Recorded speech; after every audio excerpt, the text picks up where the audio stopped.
Good morning and welcome to today's lesson. I'm Deborah Fraley and we are on A Course in Miracles lesson 79. And I just wanted to really briefly say thank you for your patience.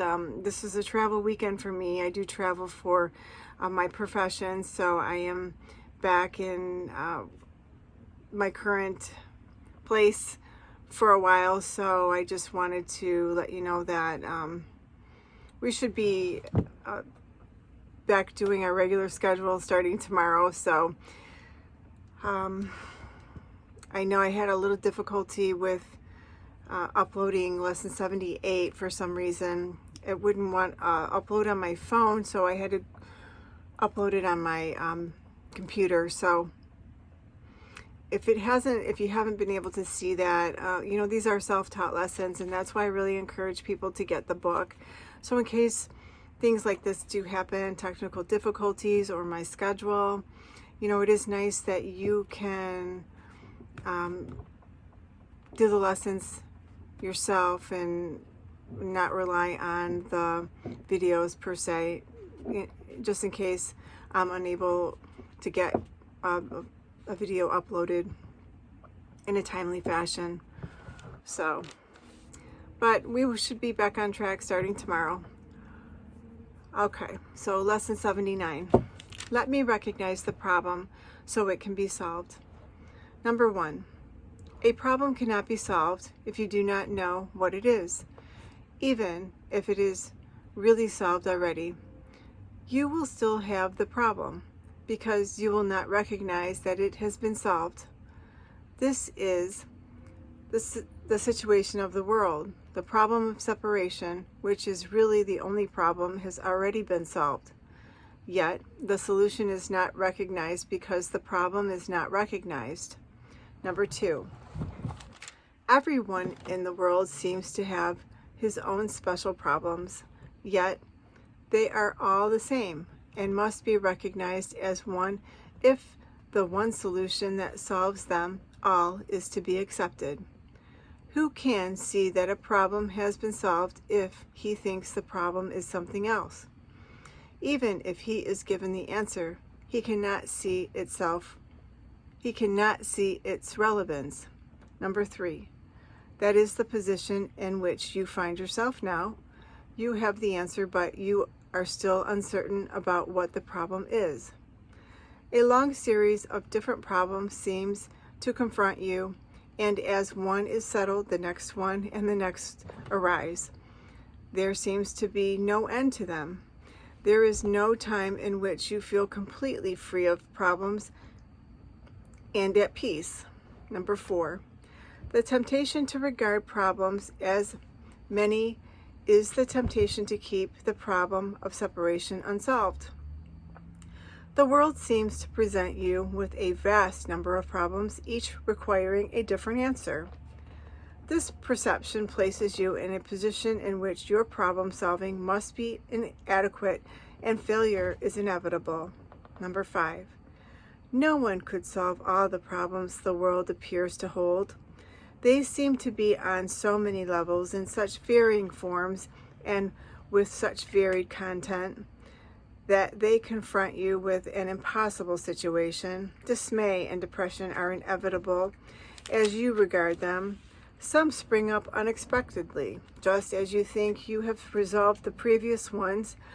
Others remain unsolved under a cloud of denial and rise to haunt you from time to time, only to be hidden again, but still unsolved.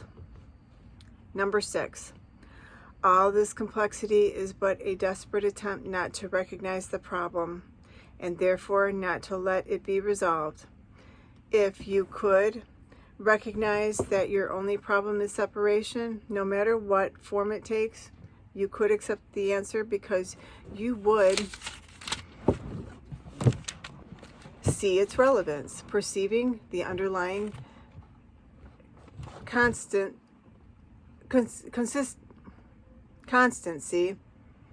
in all the problem that seem to confront you. You would understand that you have the means to solve them all, and you would use the means because you recognize the problem. Number 7, In our longer practice periods today, we will ask what the problem is and what is the answer to it. We will not assume that we already know. We will try to free our minds of all the many different kinds of problems we think we have. We will try to realize that we have only one problem, which we have failed to recognize. We will ask what it is and wait for the answer. We will be told. Then we will ask for the solution to it, and we will be told. Number 8. The exercises for today will be successful to the extent to which you do not insist on defining the problem. Perhaps you will not succeed in letting all your preconceived notions go, but that is not necessary. All that is necessary is to entertain some doubt about the reality of your version of what your problems are. You are trying to recognize that you have been given the answer by recognizing the problem, so that the problem and the answer can be brought together and you can be at peace. Number 9. The shorter practice periods for today will not be set by time, but by need. You will see many problems today, each one calling for an answer. Our efforts will be directed toward recognizing that there is only one problem and one answer. In this recognition are all problems resolved. In this recognition there is peace. Number 10. Be not deceived by the form of problems today. Whenever any difficulty seems to rise, tell yourself quickly, let me recognize this problem so it can be solved. Then try to suspend all judgment about what the problem is.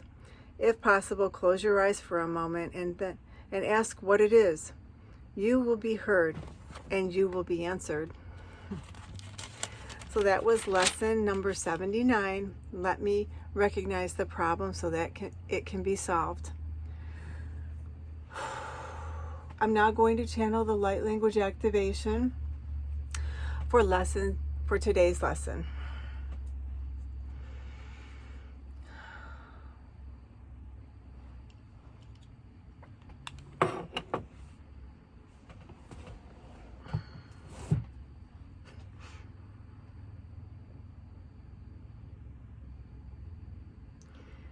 Itutukuwatiti, itutukuwatiti, itutukuwatiti, itutukuwatiti, itutukuwatiti, itutukuwatiti, itutukuwatiti, itutukuwatiti, itutukuwatiti, itutukuwatiti, itutukuwatiti, itutukuwatiti, okuwaiti, ituwakahati, ituokuwati, ituokuwa, ituokuwati, ituokuwaiti, okuwai. It okuwahiti, okuwahiti, okuwahiti, it tukuwatiti, it okuwa, it okuwahiti, it hokuwahiti, okuwatiti, okuwatiti, it tukuwatiti, it tukuwatihiti, okuwa, hiti, it okuwahiti, it tukuwatiti. Thank you for joining us. Please like, share, and subscribe to allow others to benefit in the teachings. Namaste.